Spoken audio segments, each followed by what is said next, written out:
of too many nepotism hires, making them unskilled, unable to properly carry out their jobs, and thus negatively affecting the national security apparatus, which, technically speaking, we have seen bad results.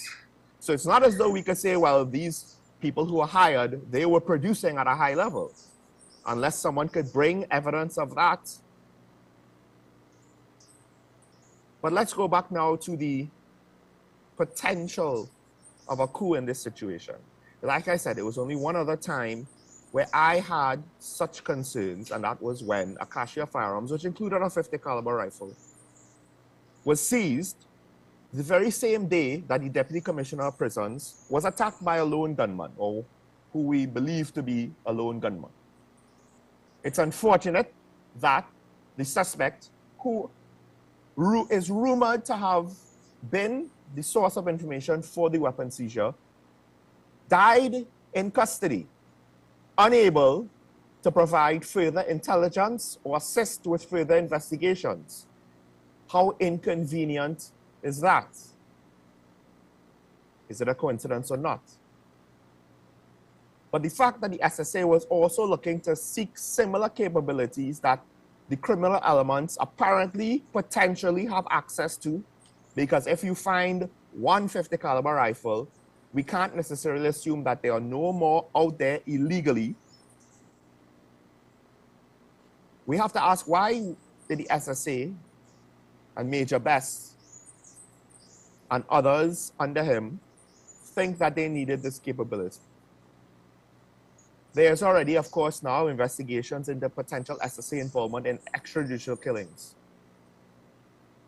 But you don't need this type of weaponry for extrajudicial killings. And that's why I think ultimately that's the one bit. It might seem like a stretch for some people, but that's the one detail where, if true, again, I don't believe we have actually seen the evidence of this. It has to go to court and we'll see how it all plays out. But I will be very surprised if an elected official is lying with regards to information on this at this level. So I will give this situation the benefit of the doubt. I think it's reasonable to do so. Concerns about a religious movement that saw themselves as the ones who should replace political leadership of the country. That is generally what you need those capabilities for. If you want to conduct violence, to commit a murder, extrajudicial or not, you don't need that in TNT. We already have a less than 10% detection rate currently, and you would be technically acting as an arm of the state. Such capabilities would need more hardened targets, better protected targets. And I leave that there. I guess now it all comes back to what Karen has said and what I have also started to say more and more. It might seem as though things like Haiti, things like Myanmar, they can't happen here. And the fact of the matter is, how those things happened, it's not going to exactly happen here. The details are going to be different. Maybe it's going to be a lot slower, a lot longer coming. It might take a lot more to reach that point.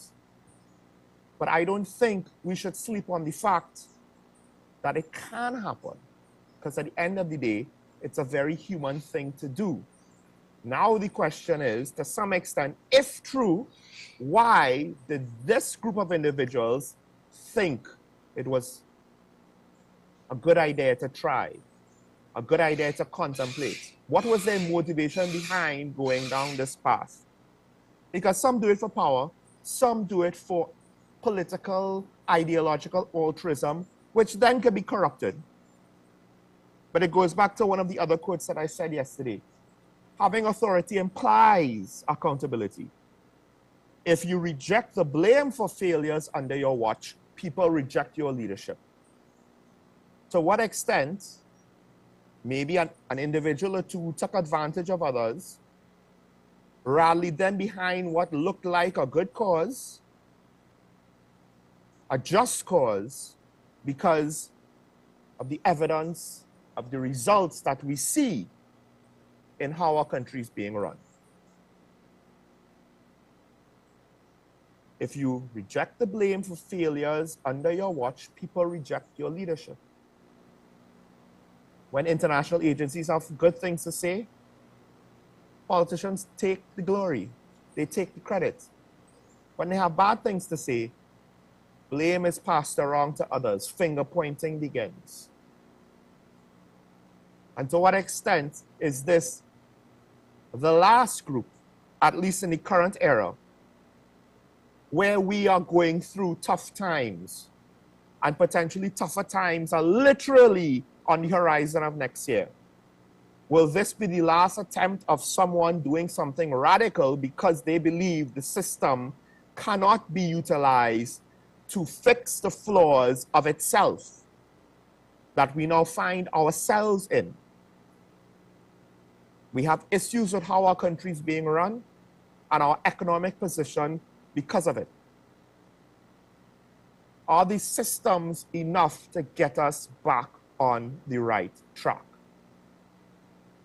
This is a very scary thing, but because it was essentially nipped in the bud, I do wonder if too many of us will take it for granted. Well, it's just some crazies, some religious nuts, and they got their hands on a few guns, and the government is taking advantage of the situation to point, oh, look, the big emergency, and we dealt with it, and to win brownie points on that. No.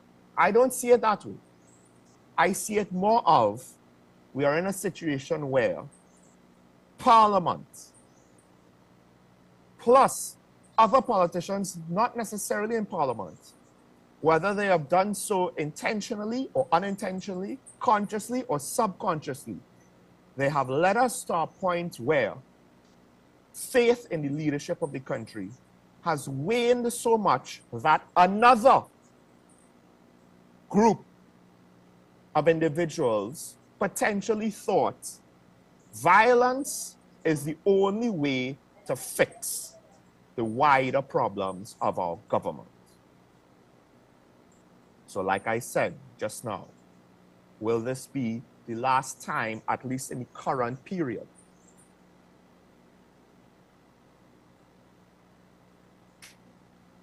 It doesn't have to necessarily be with guns for violence to cause a breakdown in society due to political unrest and upheaval. I would hope we would see the small, minute signs in the various different aspects, from the economy to the labor unions, to the corruption, to the inefficiencies in the criminal justice system and the public service, the lack of ease of doing business, and now potentially an out-of-control agency seeking to arm itself in a manner by which I think the main conclusion would be it potentially was looking to conduct violence against the state. Somehow, just like with Beryl, we take it for granted. God is a Trinity. We have not been tested, at least not since 1991. Well, the current generation, have the ability to withstand whatever storm, whether literal or rhetorical, hits us next in a major way. Not the ones that come close, but just give us glancing blows, but the ones that come directly at us, that give us a good beating. This was another glancing blow. But if we want to go with business as usual and lack of accountability, when it does happen, it's when, not if. We only have ourselves to blame. Let's take a break. When we come back, we'll continue on with more topics here on Talking Point and WSN. We'll be right back after this.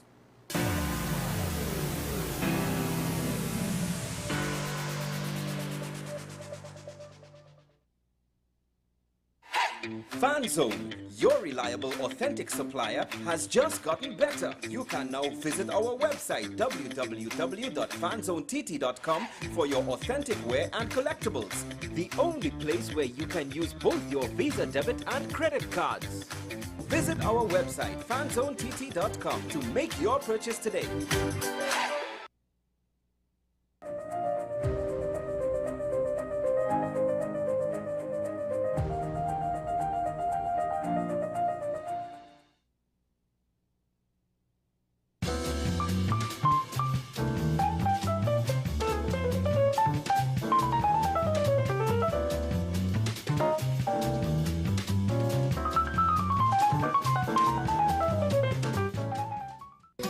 Take some time for yourself or spend some time with the family at Sandy Point Village Hotel.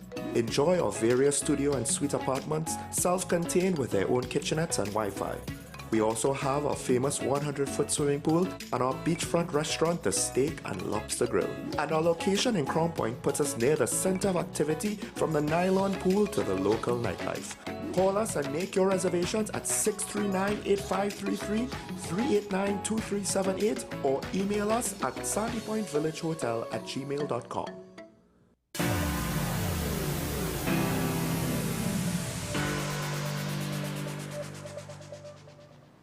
Welcome back to Talking Point. And trust is a hell of a thing right now, I think, politically speaking. It's interesting that this SSA report, at least some of the details, I suspect we don't have all, obviously. It has been expressed in Parliament. Haven't gone through the process of proving anything in a criminal court yet. Don't know how long that's going to take. Something like that is needed, though, in order to say affirmatively what happened or not. But we have an election coming up, and I do wonder to what extent, and I will say this, I think this is a damned if you do, damned if you don't situation where the Prime Minister, if he brings it up, he'll be accused of distracting the population. If he doesn't bring it up, that can't be a good look either if someone else brings it to the public eye, because it's already been in the public. But with that said, one of the other things that he mentioned was with regards to the FUL situation. And this is something where I have a bit more of a bone to pick with the government on how it's doing things, because I do believe that they are not entirely wrong. Just to kind of speak on this topic quickly, I don't think the Prime Minister is entirely wrong. However, I also do wonder if to some extent they fully understand what it is they're speaking about when they bring up questions about corruption over the issuance of firearm users licenses. One of the things that the Prime Minister pointed out was the fact that certain procedures were not followed, recommendations from the police about who maybe not to give FULs to were potentially ignored. Now, we don't necessarily have the context for all of these things. For instance, on each individual basis, what was the context of why division heads might have said, don't give an FUL to this person, but then was subsequently ignored by either the unit or the commissioner at the time? One of the things that the Prime Minister questioned also was the business practices of some firearm importers. And I say that because there's even questions on whether or not official businesses were at times conducting these transactions, importing these goods, these highly sensitive goods. And then also in the case of where there were businesses, the Prime Minister gave an anecdote about one importer using both his, I believe his personal name or his business name and or the name of his club or his gun range or what have you, and utilizing different names to import ammunition. Now, of course, the question is it that he did different imports for different groups of people? Maybe, right? Again, we don't necessarily have all of the context to say affirmatively what is or is not. One of the things that the government has pointed to, I believe from the very beginning over this, is the sheer amount of FULs granted mainly by Guy Griffith. I don't think they are pointing the finger at any other commissioner, as well as the sheer amount of ammunition imported during his tenure. Now, the only problem with that is those two things technically are not necessarily alarm bells without a little bit more context at the very least, because I do believe Gary said he's trying to deal with a backlog. In fact, this is basically what the UNC is promising, that we will give all those who want an FUL an FUL. The work of the commissioner is not necessarily that inept. There's a whole team that's supposed to be doing it. Is there enough people to conduct the granting of the FULs to at that rate properly? Maybe not. Part of the reason why there's a backlog is, logistically speaking, they might not just have enough personnel to conduct all of the checks, to go through all of the paperwork. Because again, this is not like you're buying groceries and you just pay your money and you get your bill and you take your goods home. This, of course, is obviously a lot more serious.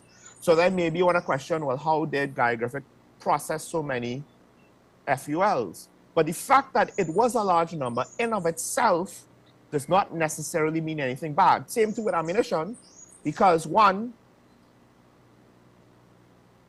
dealers bring in ammunition for the state, and two, practicing uses up a lot of ammunition, but also ammunition will expire and have to be replaced. Not getting the details as to who these guns or ammunition were for leaves out important context on how to determine if these various situations of importation, of alleged excessive importation, were so or not, or were just part of a cycle where every few years, maybe we'll have to build back up stocks, whether active duty stocks or training stocks. And the irony of the situation is, essentially, while the Prime Minister is pointing towards private firearm users, the loopholes in the system, and the risks that they posed, intelligence estimates only 30 private firearms were used in the commissioning of crimes. We have more than 30 murders. Now, there is a question, of course, with regards to people who were authorized, FUL holders were authorized to have automatic rifles. That's a red flag, because as far as I'm aware, those things are illegal. But think about it with the SSA. The SSA essentially was corruption with regards to the allocation or possession of state firearms. One must wonder, and also SSA members had FULs. So in the American intelligence, how many of the SSA members were potentially on that list? Or with regards to the legal firearms used in crimes, how many of that were things like murder, suicides, were domestic things, not necessarily gang violence, hired killings, or any other violent crimes outside of personal disputes?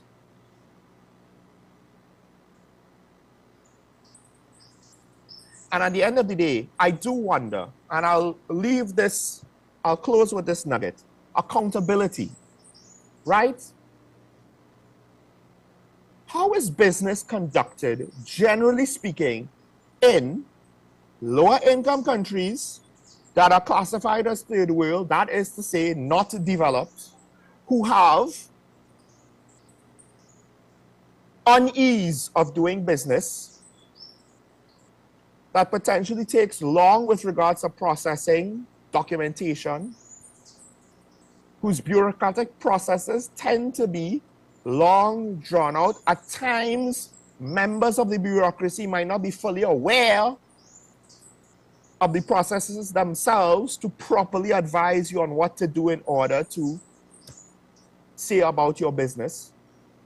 What tends to happen around the world, and at times in TNT, to cut through the red tape?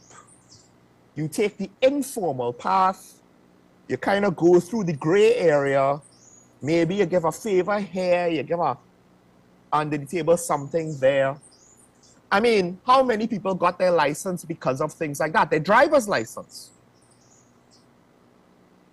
How many people had to take a six-pack or a bottle of something or offer something to somebody to get something done for something or the other? Because the system is too inefficient, the system doesn't necessarily work as intended. Ease of doing business is a big problem here in TNT. So then, in a country where we have unregulated taxis that everybody acknowledges has dangers, both for the passengers of said PH taxis and even the drivers of said PH taxis. In a country that operates in a lot of gray area, is it surprising that FULs potentially was operating with similar practices? And part, not necessarily all, but part of what we see here with this FUL corruption scandal is basically the product of how we conduct business. I've said this before. You do a little bit, you give a little thing to grease the wheels, not to get anything you're not entitled to, but just to ensure that what you are entitled to, you get in a timely manner. It seems innocent enough. You do a little favor to get your paperwork processed. It's all in order. You have all of the necessary documentation to be approved, but things stick in and you want to grease the wheels. That's where it starts. And then with a lack of accountability, it grows into corruption. To some extent, if the environment was not there to allow this potentially to happen, because police officers are apparently implicated in this, if the lack of accountability in the environment did not exist, then this could never have started in the first place. But rather than looking to solve problems, I feel what we get is basically finger pointing. Well, private firearm users, that's who we're gonna blame. That's where we're gonna apparently put a lot of our public focus on. The lowest of the low-hanging fruit. And what happens then? How do people perceive things like that? When leaders who it is assumed they have a certain level of accountability, but then they try to shift blame, what happens then? People then start to reject them as leaders. We take a break. When we come back, the ASP is here. We'll be right back after this. Stay tuned.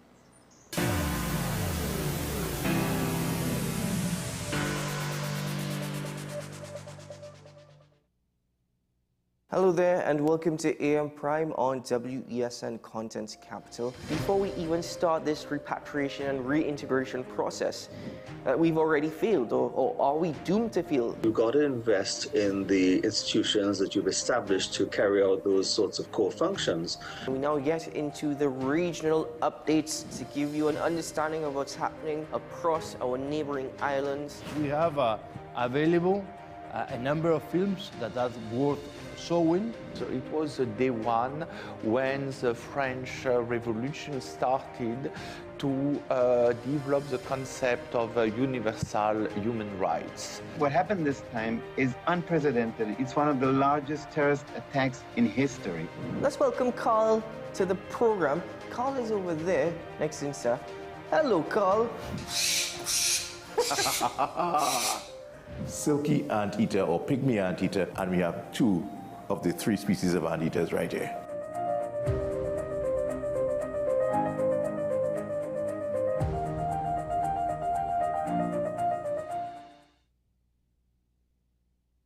This is 10 Questions. I'm Andy Johnson. The distance from where we should be in the world in going forward on our commitments with climate change. The effects of climate change that cannot be accounted for. It's called loss and damage, and we're seeing loss and damage happening so much more in this decade the previous decade. The principal term there was this question of the correspondent banking issues. That is why we're trying to build capacity with this country here, Trinidad and Tobago, and other countries in the region. Man is not showing any signs of stopping or even slowing down. More than half of the forest in Trinidad is already gone. All the plants and all the animals and all of the nice clean water and fresh air and everything had to be on this planet for humanity to have a chance. We have small change when it comes to countries that can take decisions, and when they speak, the world listens. The General Assembly is a very democratic forum. And Trinidad and Tobago has the same vote as Canada, in spite of the obvious difference in size.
In my mind, Sean, good on here.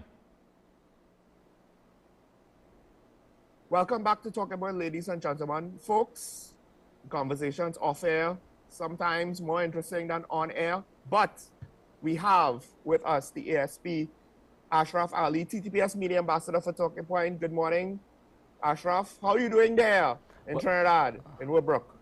Well, I am going well so far. I see that you have some sunny skies, you know. I've seen some sunshine. You're enjoying the ambience of the environment.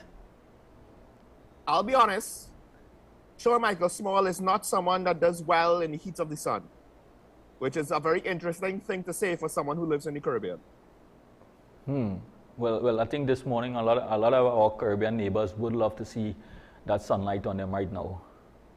I mean, by all accounts, Jamaica, essentially, they were given an ease up, but some of the islands, I believe with Grenada and St. Vincent and Grenadines, but particularly with Grenada, they're looking at complete devastation, and it's just one of those things where, especially with those islands in particular, how much more they're gonna have to go through. Similar to Haiti, how much more of these uncontrollable disasters are gonna happen to them to further make things difficult. But with that said, I know that you yourself, I do believe you are someone who is trained in disaster management. So if you could just give us an anecdote of, you know, what it was like to the lead up to the hurricane's approach or passage by TNT. Well, as we would have heard, our Deputy Commissioner of Police would have indicated that the Trinidad and Tobago Police Service is on alert in that we have put all our systems in place, and when we put all our systems in place, it would have meant that things like ensuring that the necessary apparatus within the police stations, and there are sufficient officers in the police stations, are available in the event that we have to respond to anything, specifically when it comes to disaster. Now, notwithstanding that, in a disaster, specifically in a hurricane situation or tropical depression or tropical storm perspective, our responsibility would not be that of search and rescue as the other agencies and entering flooded waters and those type of things. Our responsibility would be that of the general public safety and security, ensuring that we do not have untoward situation in terms of possible looting, assisting the other agencies who are the responders for these type of incidents. So we more or less on the periphery lending the assistance as in a reverse situation. Right. On a normal given day, we are the lead law enforcement agency and dealing with it from public safety and security generally across the board. But when it comes to hurricane, we have the Office of Disaster Preparedness, we have the Ministry of Local Government with all the disaster management units. We take directive and we take leads to put, they take a lead and we take directives from them, but notwithstanding that the police officers in the areas are always on alert, because we know we will get potential flooding. Heavy rains would be there. I know persons would be despondent when we say the word. A lot of police officers will be out there, and the expectation is that they need to see all the police officers on the streets in the heavy rains in the rain cloak. I mean, that is not practical. That is not practical. Yeah. From a disaster perspective, you do not go out, you do not risk your first responders in environments like that, putting your first responders at risk, because they are the ones that are supposed to respond. When the storm has gone, we will be coming out here to ensure that everything else is back to some level of normalcy. So we were on the alert. I mean, this is something that the police service does on a regular basis, notwithstanding the storm is coming.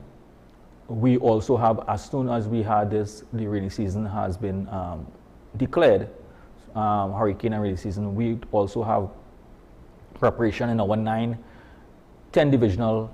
divisions where they would meet with the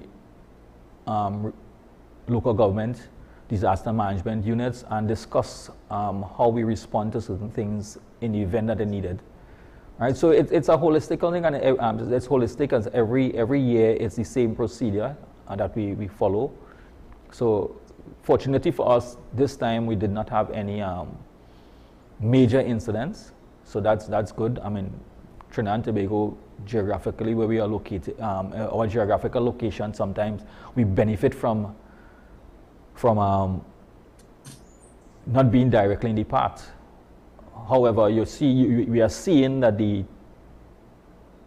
experts indicating that the climate change is now taking a different toll, and may change what we perceive to be that and this narrative that gods are Trinidadian.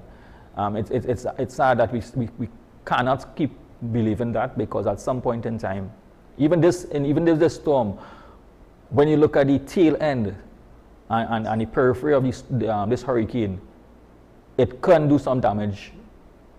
Right, so it's not just the eye of the storm. The eye of the hurricane is the periphery also, and the maximum amount of speed and the rain and everything that it brings together with it. So it isn't something that we have to look forward. And the season didn't start nice, and from all indicators, from all these specialists, it's not a good start for the season. Well, I would just say this, and I've pointed this out before. How much more are you going to put on the shoulders of the TTPS? For all, and yes, don't forget, I have criticized the police service in various ways. I always do point to the fact that ultimately there are police officers who are sacrificing a lot to keep things, at least within the bounds of reasonableness, however you want to interpret that to be. But how much more is going to be put on the police? And then the thing is, as you pointed out, it doesn't make sense for the police to just brave the elements for no reason, because not only do you have to be able to respond to emergencies that require you to respond to, like looting during natural disasters, but then in the aftermath of it, you all have to take back up that same primary position that you pointed to ensure that, law and order doesn't break down further as a result from a natural disaster which disrupts everything. But I want to move on from this to one of the topics that you are here to speak about, something that we've, of course, spoken about before last year, and something that we do speak about during every holiday. But if Facebook Marketplace is an example, I do believe that, it's almost like when you teach a course, you don't know who doesn't know, and you don't want to assume that everybody knows, you have to be willing to still go back to, some people might call it basic fundamentals, but apparently it's not basic and it's not known to everybody. And that, of course, is child safety during vacation periods. Yeah, so exactly. And as we come out, as we on the topic of preparedness at the same time, even in our environment right now, we talk about preparedness from a general safety perspective. Now we have the issue of schools closed, and we now have camps taking place. We have a lot of youth camps. And those youth camps, we keep mentioning that the police service is running some youth camps, youth clubs, and having additional activities. You will see them happening. But generally, we just want to inform the public and parents, if you know you're going to send your children to youth clubs, do some due diligence. Ensure that you know who you're sending your child with, what is happening there, what type of safety requirements are there. We know we had unfortunate situations in the past where children were left, toddlers were left alone, and they unfortunately died in buckets of water. I mean, those are, I don't want to bring up any trauma for anybody at this point in time, but those are things that we have to learn from to avoid these things happening again. Because children will be children, and when you have children in youth clubs, in youth camps, general supervision is extremely important, because they may do things that a child will do and they're not understanding the risk associated with it, and they can get themselves in problems. At the same time, we also have to make sure that we look at the children and ensure that the environments where they are away from any additional risk in the context of nobody is going to take advantage of those children in any particular way, physically, emotionally, or even sexually, as the case may be. So those are critical areas that we look at, ensuring that they are in the correct environment, and an environment where they can develop, because we know we are in the process of trying to develop our children in a more positive direction, as opposed to what the environment that they currently exist in some circumstances. Well, one of the things that I don't know if we necessarily directly went to this specifically, but there sometimes, you get people who, when the general situations change, and of course when holidays happen now, the kids, you have to supervise them, or you have to find some activity that will take them for a period of time. And there might be adults in the household or family members who maybe it's not necessarily the whole household is negligent, but maybe no one wants to admit grandpa or uncle or auntie, they're not really good with the kids. They're too forgetful. They're too inconsiderate, they're not careful enough, and then that gets to, well, and I can't remember if it was locally or if it was abroad, where one gentleman took his two of his daughters in to get their eye exam and left the youngest, a toddler or a baby, in the car, who may or may not have it could have just been that the baby was critical but not necessarily passed away. But things like that, where it's not that there's bad intentions, but they are just maybe not totally aware of what it takes to supervise children, particularly more than one, and they're not necessarily suitable. But then, more importantly, other family members or even neighbors could see this happening, could see the signs, but because they don't want to get involved, or because they don't want to cause a bacchanal, they don't want to say anything, and they kind of just hope for the best and they leave it alone, and they hope that nothing bad happens. And perhaps, to some extent, wouldn't you say that, look, it might be a judgment call, but people should consider about speaking out about things like this, because you never know when someone's carelessness could then lead to a child being seriously hurt, or worst possible outcome, as we've seen in the past. So it's so true. So there's several things that you have to look at as parents in this environment right now.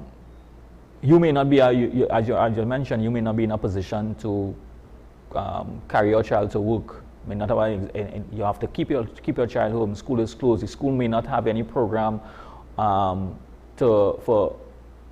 allow you to send your child in school, right? So there may not be a full program. So you have to figure out, you have to come up with a means of ensuring that your child is taken care of while you are working and trying to earn an income. So there's a lot of things that parents need to consider in this whole thing. And at the end of the day, the child's safety and the child's interest is extremely important, right? So there's a lot of things that we have to look at, even if you leave the child home, whether or not the child or and we're not talking child, the child at under the when I say child for this purpose now, we're talking about child under the age of 18, but at the same time, it's still considered to be a young adult. And when you have young adults now going to the malls, going to doing sleepovers, going by friends and other colleagues, at the end of the day, you have to make sure now you have to pay attention, as we mentioned some time ago, about the use of alcohol, use of drugs, use of trying out certain things that could be very critical. Right, there was a social media video that I saw that recently. There was a young lady who was talking about a schoolgirl that she would have used some drug, right? Some Molly or something like that. And in that video she was making, she was actually psychologically, she was just like losing it, right? And those type of effects are there. They would have experienced it, experiencing the drug for the purpose of, being social, and then the consequences afterwards, I mentioned to you, it could be long lasting, right? They could end up becoming totally depressed and have to go and get some counseling and things afterwards. And these are a lot of factors that can be, and a lot of consequences that can be taking place coming down after these things. So parents have to be very, very vigilant right now, because the exposure to a lot of different things are there, right? So now you're leaving them home, you have exposure to online platforms where we have persons who may be looking to target them online, lure them to certain areas. So there's a lot of things that you have to look at now because of the information also out there. And I want to point out that last thing that you said there, it's not speculation, because I do believe last year, you off air, you gave me an example that was then being investigated of a location that minors were meeting up with or being lured by individuals. Yes, it is. So it's not a speculation. We have that, but because of the fact that they are children, you cannot divulge names and location because of that. There are things. So, but it is real. These situations are there, and only parents whose children have been involved in these type of things will know what we are speaking about. So I urge those parents, you don't have to call out names of your child, but they see those experiences that your children would have gone through, share those experiences with the other parents and explain to them, this is whatever errors and judgment that you have made, it's a learning experience for other parents not to make those type of I want to close by putting the two segments together. This hurricane season potentially might be more active than others in the past. And coincidentally, Beryl more or less passed, I believe, the same weekend that Island Crashers was having their events here in Tobago, yes, which caught a lot of young people being, trying to then now figure out a way to get back home and dealing with the various effects of the hurricane as it passed. Disrupted travel, disrupted their weekend, and of course, potentially those parents who were not here, some might have been university students, some might have been over 20, but ultimately the family were looking at their young adults and older teenagers being in a risky situation away from home. So just with regards to the potential of storms and the weather now playing a part when young people want to go down the islands, want to go to Blanchishes or Togo or Mayaro for the weekend, should this be something that parents and families need to take a lot more consideration into? Because I don't think anybody anticipated Beryl being what it was. You plan in advance. Are you going to change your plans now? But it's something that you have to look at in your plan. We are in the rainy and hurricane season, so weather conditions can change. I mean, even though we do in fact get information about the weather conditions in advance, but nevertheless, wherever you are going, where you have water courses, you have to pay very close attention to the environment. If you realize that the weather is not as what you expect it to be, it is safer to leave those areas, get out of there, because the flood waters could, the rivers and rain could be falling in another location, and all of a sudden the rivers become overwhelmed, and you get yourself in problems. Hiking in certain areas, you know, we have the issues where persons went hiking and got themselves trapped already. So all of these things that you have to be careful about when you're looking to do outdoor activities in the hurricane rainy season, because there are potentials there are a lot of risky potentials of different aspects of it. Well, ASP, I think in the past we might have taken it for granted, but I'm not too sure if we can anymore. But with that said, we'll take a very quick break, and we already have our first caller, but we'll welcome him to the show when we come back after this.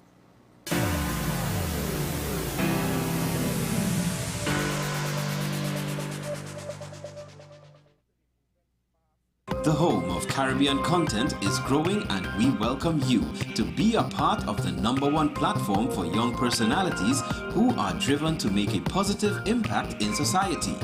As we continue to reach every corner of Trinidad and Tobago through our daily broadcasts, our social media pages, or through our 75+ digital billboards across the nation, contact us to learn about our competitive rates via marketing at wesncc.com or call us at 628-5835.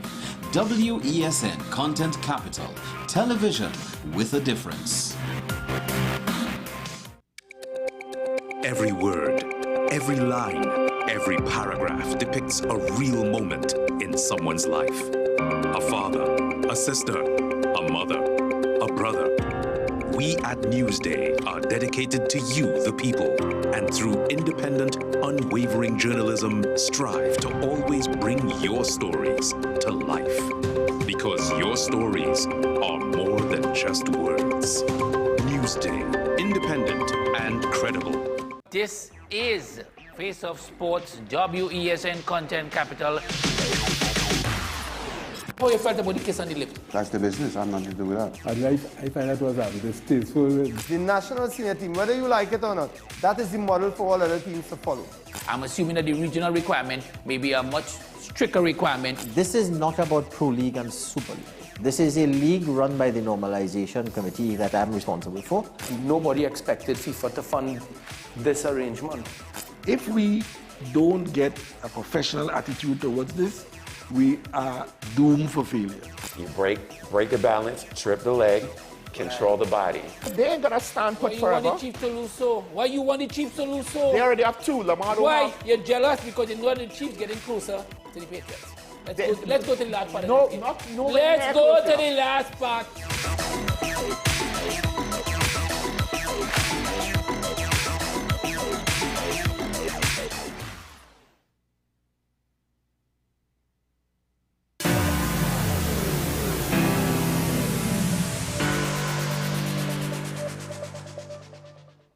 Welcome back to Soccer Man. Okay, I think we lost that caller. Hopefully he calls back in. But ASP, there's one more thing that you have to mention to the public now here, a public service bulletin, I believe. Yeah, so you realize recently the Commissioner of Police has launched the initiative where we put in suggestion boxes again back in all the police stations to get a feel of how it's to get the public view on how we providing the necessary type of services. You can also report all of that on our online platform, Facebook. But at the same time, when you go to a police station, if you get a form, you fill out, how you view this service, and put the information. The important thing is that we need to get a feedback from you, from the public, to know how we are serving, if the services that we are providing, if there is any changes that you need, if there is any improvement that you need from us. And I suggest and I expect there's a lot of things that persons want to say. We give you a platform to do it. Just put the information, use the opportunity, because it's only not, it's difficult.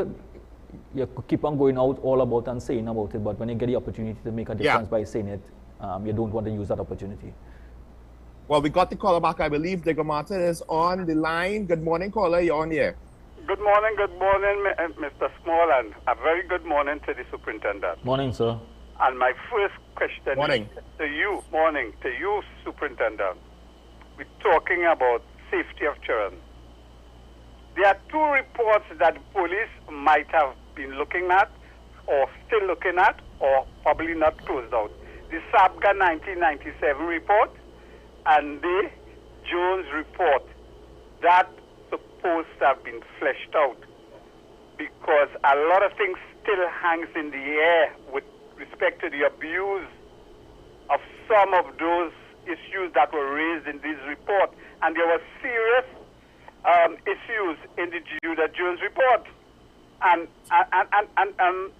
connecting the dots, and we want to bring in children from the hurricane-ravaged CARICOM countries into our country, and what we are doing that, and we haven't closed out all those issues with the children, and we know there might be a nexus to some sort of political organization. We have to close out these things. I mean to say, it's sickening to hear the same thing be repeated. And I come in Menarace email gate too, where the Prime Minister said a coup plot, is it a bloodless coup plot? Who are they locking up? You say a lot of policemen and serious people after 6 years or 4 years, you haven't brought anybody to the court.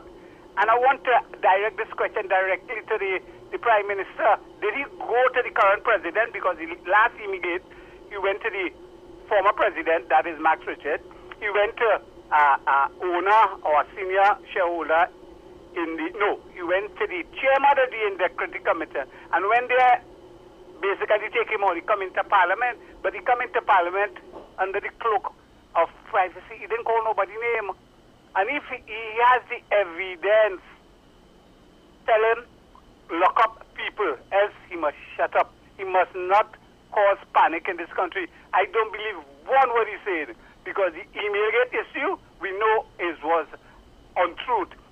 Two police commissioners said it was untruth, Stephen Williams and Gary Griffith.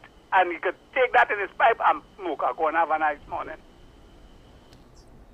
Well, I mean, that's I can't necessarily fault you for your stance, caller, because I've said it before and I'll say it again. There's a deficit in the perception and the trust of some people and elected officials and politicians, to some extent in various state institutions, like the Coast Guard, the Defense Force, even the TTPS. Ashraf, no insult intended. No, I understand. I understand where we're going, because information. When you put information out, there's always a matter of fact. There's always a fact-finding mission that you need to verify that what you put out. All right.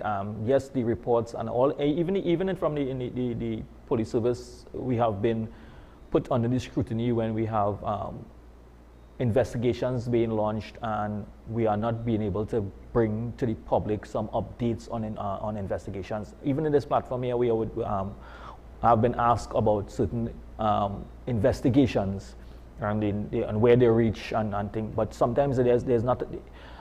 I may not be in a position to present that update because of the nature of the investigation and what the findings are at this point in time. So it is in fact a situation where even though you say or you don't say, there will always be judgment on whether or not information or information is being hidden or it is not accurate. So I understand that. Can we ask the TTPS potentially to give us some updates? Because I think part of the problem with the caller is, because he pointed to the fact that with Emailgate, 2 police commissioners said no, it's not true, or something to that effect, to paraphrase, right? If I got his actual phrasing wrong. But with regards to the situation, one of the things that makes it politically charged is the very fact that the Prime Minister, at least currently, is the main spokesperson on the issue.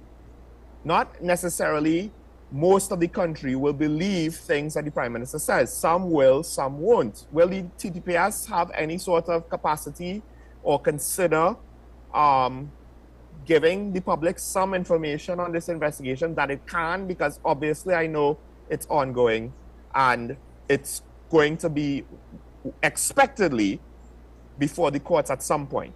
Well, I guess it would be, the media can in fact ask those questions pointedly towards the Office of the Commissioner, because that is the person who will have to answer those questions as to the status of the those matters, and if the commissioner can, based on the nature of the investigation. But in my capacity as a media ambassador, I would not be able to share some light on that at this point in time. Right. We have a caller from San Fernando. Good morning, caller. You on here? Good morning, Sean. Good morning, Morning. Morning, sir. Sean, I listened to you this morning. And I listened to prior to you, I listened to the Prime Minister yesterday in the Parliament.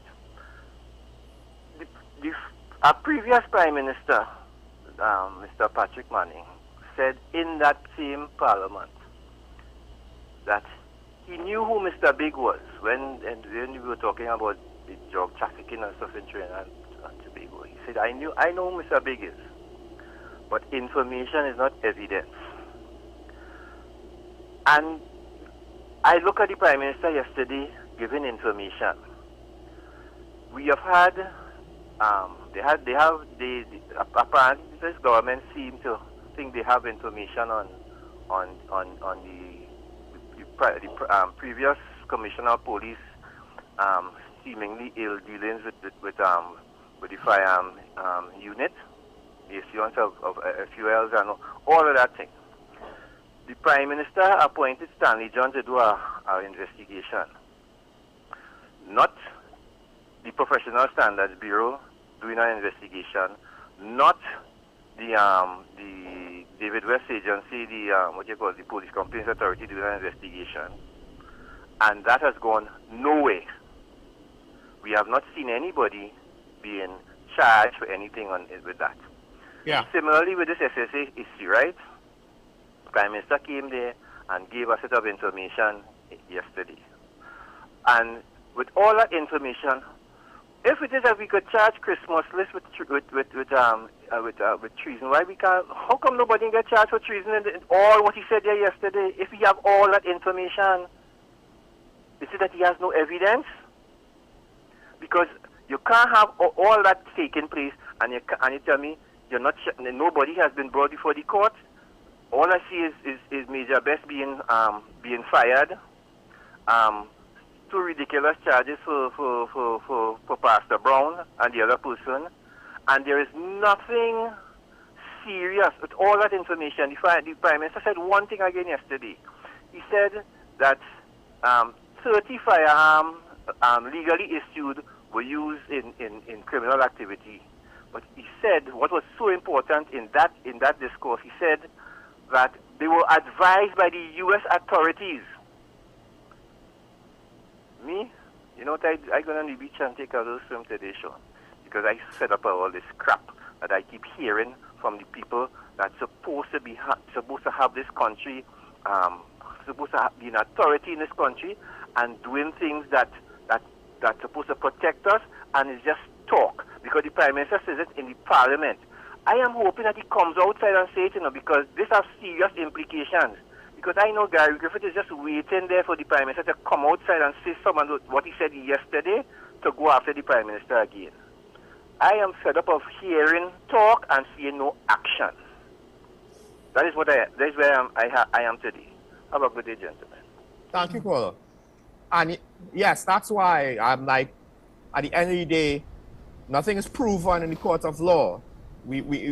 This is why we need trials to be timely. We need trials to get these things to a conclusion in a timely manner, as opposed to being drawn out, and then half of the time, how many of the witnesses are going to end up deceased or unreachable, and half of the case just falls apart. Not to mention other considerations with regards to witness intimidation and the like. But I think one thing, though, I believe it was the Police Service Commission that got the Stanley John report, which in and of itself, if my memory is correct, how it was done, one might consider it was questionable with regards to the fact that the Police Service Commission is investigating him, but they're not investigating him. Because they tried to say, well, no, you're not being investigated. But their whole thing is the selection of the Commissioner of Police. So technically, is he not being the subject of an investigation? It's a whole mess of a situation, of which, because it was handled, I would say, improperly, we're now seeing more and more consequences come out. But I think ultimately, your point is valid in the sense of, are we feeling safe? I'll just say this. We saw the government move swiftly to interdict high-powered rifles with potentially the capacity to penetrate their armored vehicles. And now, think about it. It is alleged that a religious organization infiltrated our primary intelligence gathering unit, thereby potentially blinding the country to their activities, and then were potentially seeking to replace the political leadership with religious-minded individuals who more deserved or who they deemed it necessary for that to happen. AKA, technically you can interpret what the Prime Minister said as, somebody threatened us directly, so we dealt with him, not necessarily in a full official capacity. And I guess, ASP Ali, I don't know if you would agree, well, before we get to that, we do have Sam Grandi on the line. Good morning, caller, you're on here. Yes, please. Good morning, sir. Morning. Sorry, Ella. The Prime Minister said so much that we can nitpick, if we wish, any particular area and find some questions to be asked. And I can understand the embarrassment this just faces this morning, because I'm sure he is not in a position to answer certain questions. So one of the points made is about the question of the ammunition imported, the guns imported, and whatever else was imported in terms of the paraphernalia that is required by the police to function. My concern about it is this, that when allocations are made to various ministries, they are not made in US dollars. Or even US dollars are taxed in terms of its value. The actual money are not made readily available in terms of US dollars. So whichever the ministry is concerned, the whole question of the need for US dollars to transact the business must come to someone. In this case, we know that it goes to the central bank. So you are telling me that no questions were asked, whichever the ministry, in terms of US dollars being requested. Yes, there are certain elements of autonomy, but you have a requisition for a certain sum of US dollars by this particular ministry. Are we saying that this is not brought to the attention, or red flag is not raised in some quarters as to why this money is being requested and for what purpose basically?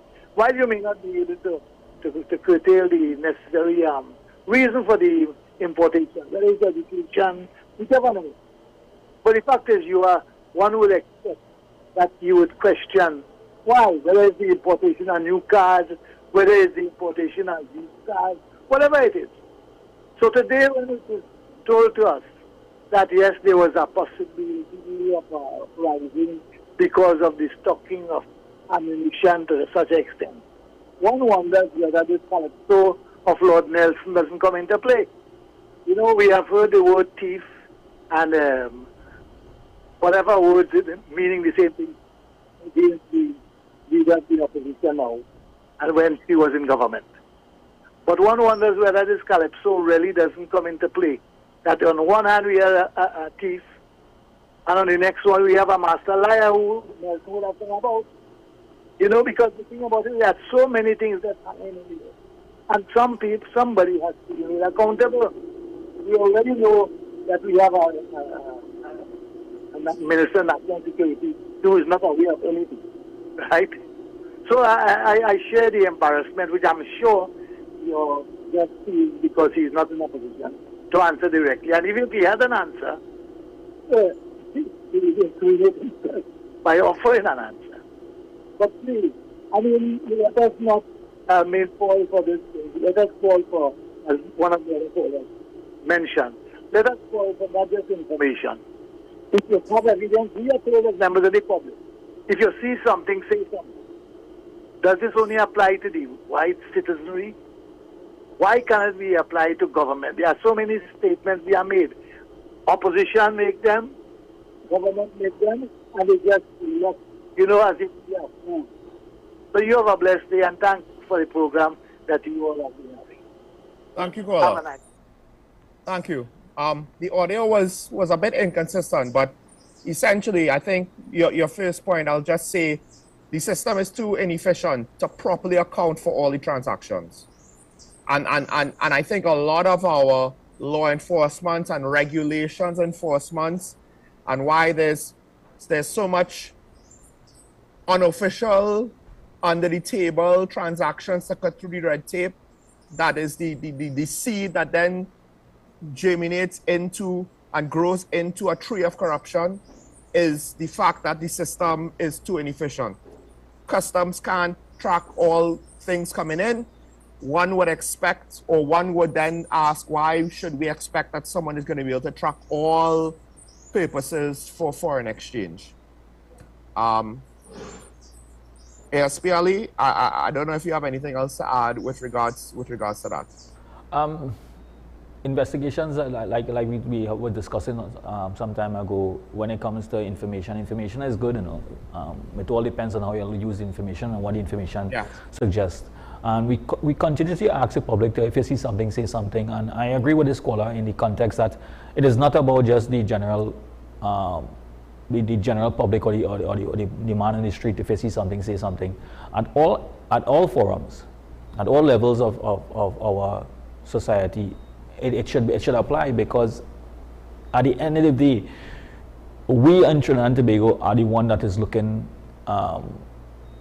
negative and when allegations of corruption and the corruption index is put out and all of this, the country itself look bad, right? And it does not augur well for us from a law enforcement perspective, because we, as a law enforcement officer, it hurts me when the persons make general comments that all police officers are corrupt.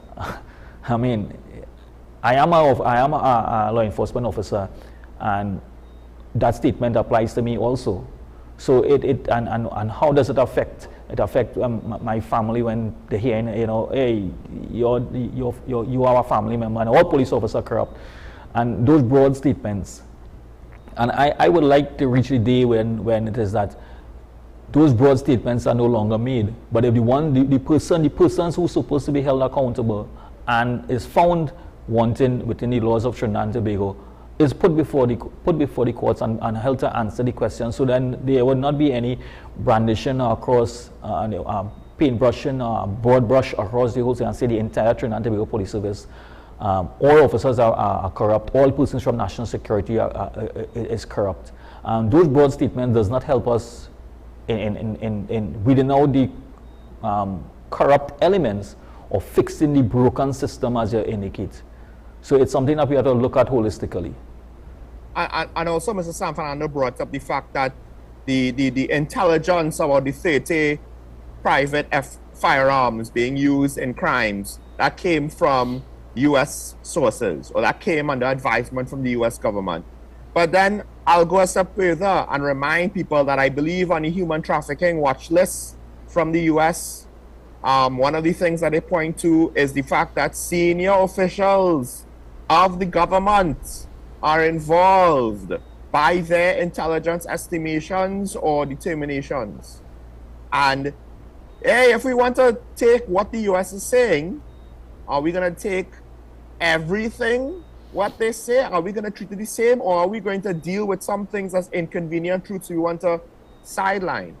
And it's not that necessarily that the US is saying police or senior police. No, it's also members of the government, from what I understand, and it helps stymie law enforcement efforts.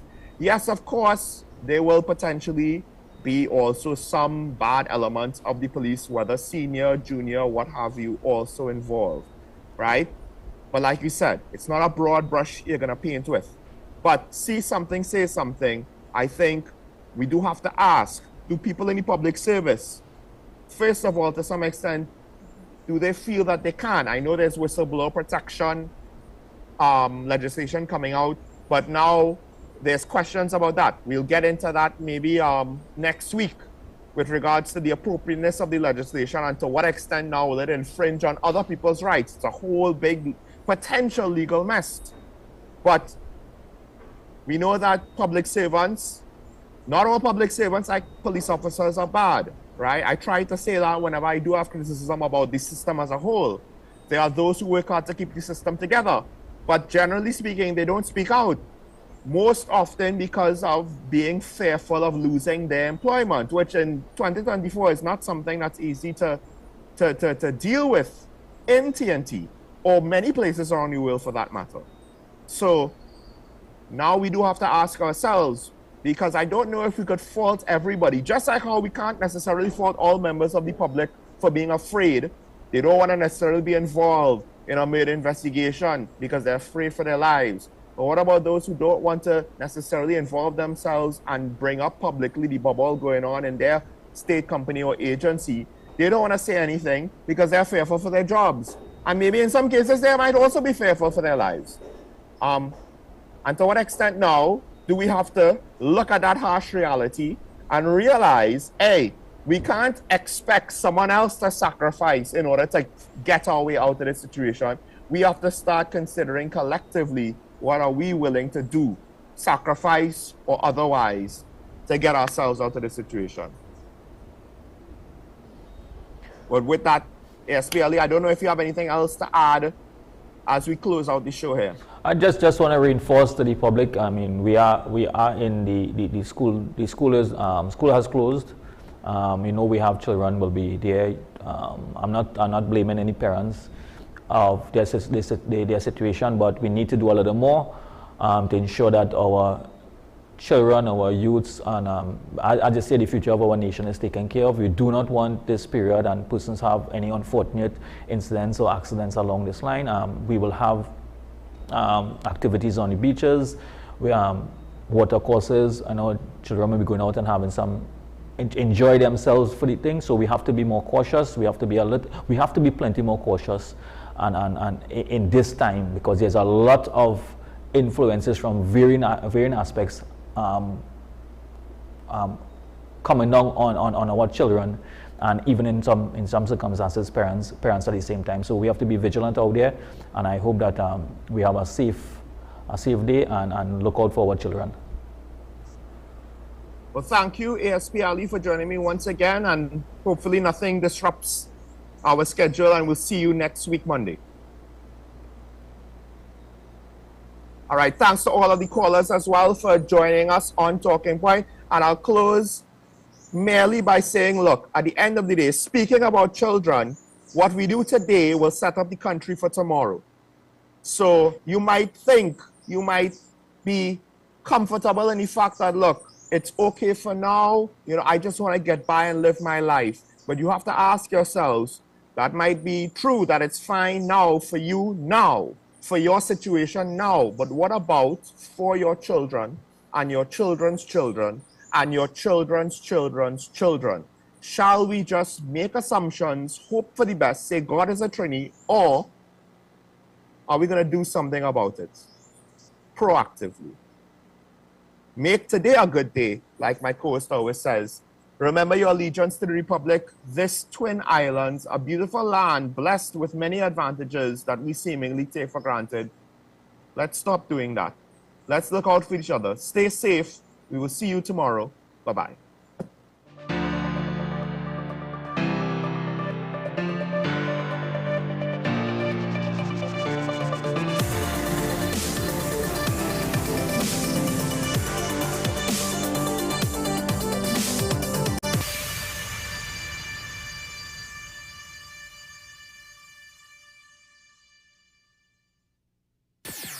WESN.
FanZone, your reliable, authentic supplier, has just gotten better. You can now visit our website www.fanzonett.com for your authentic wear and collectibles. The only place where you can use both your Visa debit and credit cards. Visit our website fanzonett.com to make your purchase today. The home of Caribbean content is growing, and we welcome you to be a part of the #1 platform for young personalities who are driven to make a positive impact in society. As we continue to reach every corner of Trinidad and Tobago through our daily broadcasts, our social media pages, or through our 75+ digital billboards across the nation, contact us to learn about our competitive rates via marketing at wesncc.com or call us at 628-5835. WESN Content Capital, television with a difference. Take some time for yourself or spend some time with the family at Sandy Point Village Hotel. Enjoy our various studio and suite apartments, self-contained with their own kitchenettes and Wi-Fi. We also have our famous 100-foot swimming pool and our beachfront restaurant, the Steak and Lobster Grill. And our location in Crown Point puts us near the center of activity from the nylon pool to the local nightlife. Call us and make your reservations at 639-8533, 389-2378, or email us at sandypointvillagehotel@gmail.com.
far side of the moon, you don't see any of these seas. The terrain is much more rocky and broken up. And we think the composition could be quite different to the material that we see on the side of the moon that faces us. And technically, was it a very difficult thing to achieve for China? I mean, it's the first country to ever land on the dark side of the moon in the first place, let alone bringing back samples from it. Well, certainly it's a real technical achievement. Real congratulations to the Chinese for doing this. It's hard to land on the moon anyway. We know how to do it technically, but it's still a difficult thing to do.